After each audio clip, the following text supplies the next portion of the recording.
Hello bankers, welcome to the channel. मैं हूं दीपक Jain and उम्मीद करता हूं कि आईबीपीएस पीयू को नोटिफिकेशन के बाद आप लोग काफी ज़्यादा एक्साइटेड हो गए या फिर एक सही डेडिकेशन या मोटिवेशन के साथ अपनी जो तैयारी है उसको और ज़्यादा बेटर बना रहे होगे।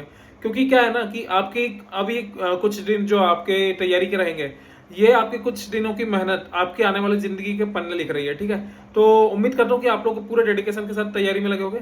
उसी के साथ एक चीज बहुत ज्यादा जरूरी हो जाती है, लाइक हम आईबीपीएस पीओ को टारगेट करने वाले हैं, तो उसके लिए हमें ये जानना बहुत ज्यादा जरूरी है कि एक्चुअली में एग्जाम का पैटर्न क्या है। हाँ, या फिर हमें लास्ट ईयर या इस साल इस बार क्या वैकेंसी में डिफरेंस देखने को मिल रहा है, या फिर हमारी जो प्रीवियस ईयर कट ऑफ थी वो कितनी रही थी प्रीलिम्स की। क्योंकि आईबीपीएस पीओ में आपको सिर्फ आपकी जो इंडिविजुअल कट ऑफ है, लाइक ओवरऑल कट ऑफ है, सिर्फ उसको क्रैक नहीं करना होता है। यहाँ पे आपको इंडिविजुअल जो सब्जेक्ट वाइज कट ऑफ है उनको भी टारगेट करना होता है। ठीक है, तो इस वीडियो में हम ओवरऑल चीजों को कवर करने वाले हैं जो कि इंपॉर्टेंट रहेगी आपके आईबीपीएस पीओ के एग्जाम के रिगार्डिंग। तो सबसे पहले तो हम बात कर लेते हैं इस बार जो वैकेंसी डिक्लेयर की है आईबीपीएस पीओ ने अपने नोटिफिकेशन में। तो सबसे पहले तो जो टोटल वैकेंसी देखने को मिल रही है 5208 वैकेंसी देखने को मिल रही है। एंड स्टिल अभी 3 बैंकों को डिक्लेयर करना बाकी है। उसमें पहला बैंक है इंडियन बैंक, इसके बाद है आपके यूको बैंक और यूनियन बैंक ऑफ इंडिया। अभी इन 3 बैंक की वैकेंसी डिक्लेयर होना बाकी है, तो उम्मीद है कि अभी इस वैकेंसी में और ज्यादा इजाफा होगा। इसी के साथ इस बार पैटर्न में थोड़ा सा बदलाव देखने को मिल रहा है, प्रीलिम्स हो या मेंस दोनों में। थोड़ा सा बात की जाए पैटर्न की, तो इस बार प्रीलिम्स में जो चेंज देखने को मिल रहा है, लाइक हमारा जो इंग्लिश में आपका नंबर ऑफ क्वेश्चन का पैटर्न रहता था कि 30 इंग्लिश के क्वेश्चन होते हैं आपके, 35 क्वांट और 35 रीजनिंग के। ठीक है, वो तो नंबर ऑफ क्वेश्चन सेम रखे हैं, लेकिन इस बार जो मार्क्स है ना उसमें डिफरेंस आ गया है। लाइक आपका जो इंग्लिश है वो तो 30 मार्क्स का ही रहेगा, लेकिन जो क्वांट रहेगा वो 30 मार्क्स का हो जाएगा एंड जो रीजनिंग रहेगा वो 40 मार्क्स का हो जाएगा। तो कहीं ना कहीं अब प्रीलिम्स की हमें तैयारी उस अकॉर्डिंग करनी होगी।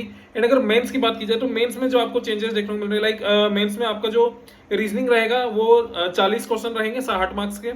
जनरल अवेयरनेस 35 क्वेश्चन रहेंगे 50 मार्क्स के। आपका जो इंग्लिश रहेगा 35 क्वेश्चन 40 मार्क्स। एंड आपका डीआई रहेगा, डीआई जो क्वांट बोल सकते हैं आप, इसमें 35 क्वेश्चन रहेंगे 50 मार्क्स के। तो इस तरीके से आपके जो टोटल नंबर ऑफ क्वेश्चन रहेंगे वो 145 रहेंगे एंड जो आपके टोटल मार्क्स बनेंगे वो 200 बनेंगे। इसके अलावा आपका डिस्क्रिप्टिव रहेगा जिसमें 2 क्वेश्चन पूछा जाता है, एक लेटर राइटिंग रहता है, एक आपका एसे रहता है। ठीक है, ये आपके बनेंगे 25 मार्क्स के। तो ये आपका हो गया एग्जाम पैटर्न। अब एक बार हम ये भी चेकआउट कर लेते हैं कि अभी तक लास्ट 6 ईयर की बात की जाए तो आईबीपीएस जब अपना नोटिफिकेशन निकालता है तब वो कितनी वैकेंसी डिक्लेयर करता है, एंड जब वो उसकी फाइनल सिलेक्शन प्रोसेस होती है तब हमें कितनी वैकेंसी देखने को मिलती है, फाइनल वैकेंसी। ठीक है, तो जैसे कि एग्जांपल के तौर पे 2024 में सबसे पहले जो वैकेंसी डिक्लेयर की थी 3955 थी। ठीक है, लेकिन जब वो फाइनल सिलेक्शन हुए थे तब तक आपकी जो वैकेंसी हो गई थी 6344।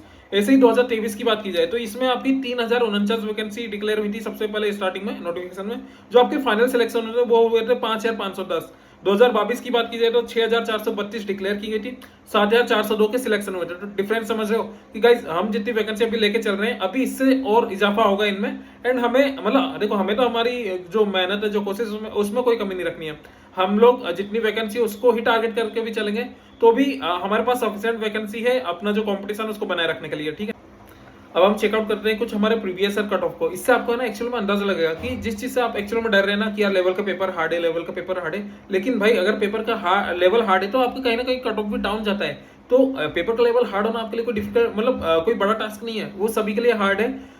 इंपॉर्टेंट ये है कि आप कितनी मेहनत के साथ अभी भी तैयारी कर रहे हो। जहां पे लोग पीछे हो रहे हैं, पैनिक कर रहे हैं, वहां पे आप कितनी ज्यादा कंसिस्टेंसी दिखा रहे हो, कितना ज्यादा फोकस हो गए, कितना ज्यादा डिटरमाइंड होके आप अपने जो बोलते हैं ना कि यार डे बाय डे खुद को बेहतर बना रहे हो, तो वो चीजें मायने रखेंगी। तो अगर बात की जाए प्रीवियस ईयर कट ऑफ की, तो सबसे पहले हम बात करते हैं 2024 की। 2024 में आपके जो जनरल का कट ऑफ था भाई 48.50 था, समझ लो 100 में से 48.50। एससी के लिए 48, एसटी के लिए 41, आपका ओबीसी नॉन क्रीमी लेयर के लिए 48.5 एंड ईडब्ल्यूएस के लिए 48.5। इसी तरीके से अगर 2023 की अगर मैं बात करूं तो जो जनरल के लिए कट ऑफ था वो था आपका 54.25, जो एससी के लिए 49.50, एसटी के लिए 43, आपका ओबीसी नॉन क्रीमी लेयर 54.25, आपका ईडब्ल्यूएस 54.25। एंड 2022 का भी देख लेते हैं। 2022 की बात की जाए तो आपका जनरल के लिए 49.75, देखो 50 से कम है यहाँ पे भी। एससी के लिए 46.75, एसटी के लिए 40.75, आपका जो ओबीसी के लिए 49.75, ईडब्ल्यूएस के लिए 49.75। तो अगर आप देख पा रहे हो कि कट ऑफ बहुत ज्यादा हाई नहीं, कहीं पे भी पिछले 3 सालों में कट ऑफ कहीं पे भी 55 के ऊपर नहीं जा रहा। ठीक है, तो आपके लिए कंपटीशन आपके लिए बना हुआ है। बस इंपॉर्टेंट ये है कि आपको खुद को मतलब जो पेपर का लेवल है ना, बस उसको लेवल के अकॉर्डिंग आपको खुद को ढालना है, ठीक है। जरूरी नहीं कि आरआरबी पीओ पेपर इजी आ रहा है तो कंपटीशन इजी है, नहीं, वहां कंपटीशन हार्ड है। यहाँ पे पेपर का लेवल हार्ड है, लेकिन यहाँ पे कंपटीशन अगर बात करोगे ना, तो यहाँ पे दूसरे बैकग्राउंड के बंदे नहीं घुसते हैं, यहाँ पे सिर्फ बैंकर ही आपसे टकराएंगे। तो इंपॉर्टेंट है कि एक फोकस माइंड के साथ आगे बढ़ा जाए, ठीक है। अब इसी में मैं बात भी कर लेता हूँ कि जो आपके सेक्शनल कट ऑफ है उसके रिगार्डिंग। जैसे कि बात करूं मैं 2024 में जो आपको सेक्शनल कट ऑफ देखने को मिला था, 2024 में जो क्वांट के लिए था, पहले जनरल की बात कर लेता हूँ। क्वांट के लिए 7 मार्क्स थे, रीजनिंग में 6.75 मार्क्स थे, इंग्लिश में 10 मार्क्स थे, ठीक है। तो ऐसा नहीं कि बहुत ज्यादा हार्ड हो, इवन इंडिविजुअल कट ऑफ भी देखी जाए तो निकालने लायक बनती है गाइज। ST SC OBC के लिए बात कर लेते हैं, 3.5 आपका क्वांट के लिए 3.5 है, रीजनिंग के लिए 2.5 है, एंड आपके इंग्लिश के लिए 6.75 है। इसी तरह हम 2023 का भी देख लेते हैं। 2023 में जो जनरल के लिए क्वांट है वो 7 मार्क्स का था, रीजनिंग 10 मार्क्स का था, इंग्लिश 11.50 का था, ठीक है। इंग्लिश में थोड़ी सी पकड़ बना लेना, ऐसा नहीं है कि इंग्लिश भगवान भरोसे मत जाना। ST SC OBC की बात कर ली जाए तो क्वांट में 4.25, रीजनिंग में 5.75 एंड आपका इंग्लिश में था 8.25, ठीक है। 2022 का भी चेकआउट कर लेते हैं। जो 2022 में था आपका EWS, सॉरी, सबसे पहले क्वांट की बात कर ली जाए तो आपका जो, अरे यार ये कट ऑफ जा रहा है, सेक्शनल कट ऑफ। EWS की अगर अनरिजर्व या EWS की बात कर ली जाए तो इंग्लिश में था 9.75, जो इंग्लिश की बात की है, क्वांट की बात की जाए 8.75 एंड जो रीजनिंग थी 9.25। इसी तरह जो ST SC के लिए था 6.5 इंग्लिश में, 5.5 क्वांट में, 5 रीजनिंग में, और कट ऑफ OBC के लिए था 6.5, 5.5 एंड 5 मार्क्स। तो आप देख पा रहे होंगे स्क्रीन पे, मतलब डेटा आपको मैंने स्क्रीन पे दे दिया ताकि आपके लिए इजी रहे। तो अगर ले दे के बात की जाएगा तो हमें, मतलब ये जो भी अपॉर्चुनिटी हमारे सामने है ना, इसको हाथ से जाने नहीं देना है। भले ही वो आपका IBPS PO हो, आपका SBI PO हो, IBPS क्लैरिकल हो, हमें लाइन से एग्जाम सेट है। हमें जरूरी है कि हमें इस जो मतलब आपका जो IBPS नोटिफिकेशन निकालते हैं ना, तो एग्जाम तो लाइन बाय लाइन सेट है। इंपॉर्टेंट है कि आपको खुद की लाइफ इसके अकॉर्डिंग सेट कर लेनी है। मतलब आपके पास अपॉर्चुनिटी बहुत सारी आएगी, IBPS PO है, उसके पहले SBI PO है, उसके बाद IBPS क्लैरिकल है, फिर RRB PO लगाया, RRB क्लैरिकल लगाया, अदर एग्जाम लगे हुए हैं।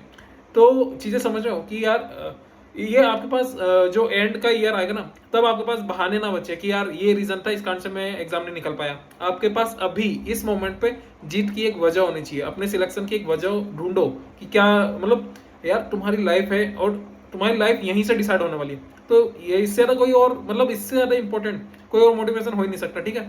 तो अगर वीडियो इन्फॉर्मेटिव लगा हो, अच्छा लगा हो, तो वीडियो को लाइक करना, चैनल को सब्सक्राइब करना मत भूलना। बैंकिंग के रिगार्डिंग जितने भी अपडेट्स हैं, कंटेंट है, मोटिवेशन है, गाइडेंस है, सब आपको इस चैनल पर मिलेगा। एंड वीडियो को लाइक करके आप मुझे मोटिवेट करते हो कि गाइस, मतलब मुझे लगता है कि हाँ मेरा मोटिवेशन सही जा रहा है, या मतलब जो मैं इन्फॉर्मेशन प्रोवाइड कर रहा हूँ वो बेटर वे में प्रोवाइड कर रहा हूँ। तो गाइस वीडियो को लाइक करना मत भूलना, चैनल पर नए हो तो चैनल को सब्सक्राइब कर लेना। आज से फिर मुलाकात करूंगा।